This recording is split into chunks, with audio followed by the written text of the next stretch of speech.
આજકાલ અલગ અલગ રોગ સાથે બીમારીનું પ્રમાણ ખૂબ વધતું ગયું છે, ત્યારે તંત્ર દ્વારા પણ બીમારીનું કારણ અને તેના ઇલાજ માટે તંત્ર દ્વારા આરોગ્ય વિભાગ તેમજ ટ્રસ્ટની હોસ્પિટલો દ્વારા રોગ નિદાન કેમ્પ દ્વારા રોગ કારણ અને ઇલાજ માટે મેડિકલ કેમ્પ યોજાય છે। ત્યારે અરવલ્લી જિલ્લામાં કામ કરતા પત્રકારો માટે તંત્ર દ્વારા મેડિકલ કેમ્પ યોજાયો હતો। તો જિલ્લા માહિતી વિભાગ દ્વારા જિલ્લામાં પત્રકાર તરીકે કામ કરતા મીડિયા મિત્રોના હેલ્થ ચેકઅપ માટે એક લિંક બહાર પાડીને રજીસ્ટ્રેશન કરાવી જિલ્લા વહીવટી તંત્ર અને ઇન્ડિયન રેડ ક્રોસ સોસાયટી દ્વારા ફ્રી મેડિકલ કેમ્પ યોજાયો હતો, જેમાં જે મીડિયાકર્મીઓ રજીસ્ટ્રેશન કરાવ્યા હતા તેમનું screening, BP, blood sugar, cholesterol વગેરે બાબતનો બ્લડ સેમ્પલ લઈ ટેસ્ટ કરવામાં આવ્યા અને જરૂરિયાતવાળા પત્રકારોને સારવારની વિગતવાર આપવામાં આવી હતી। ત્યારે આ સમગ્ર કાર્યક્રમમાં જિલ્લા વહીવટી તંત્ર દ્વારા અધિક નિવાસી કલેક્ટર જેડી જેગુડા, ઇન્ડિયન રેડ ક્રોસના ભરત પરમાર, માહિતી અધિકારી નિધિ જયસ્વાલ અને રેશમા નીનામા ઉપસ્થિત રહ્યા હતા। તો મોટી સંખ્યામાં પત્રકાર મિત્રોએ મેડિકલ ચેકઅપ કેમ્પનો લાભ લીધો હતો।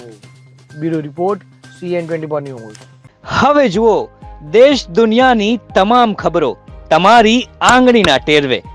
ઉઠાવો મોબાઈલ અને ગૂગલ પ્લે સ્ટોર પરથી ડાઉનલોડ કરો અમારી CN24 ન્યૂઝ મોબાઈલ એપ।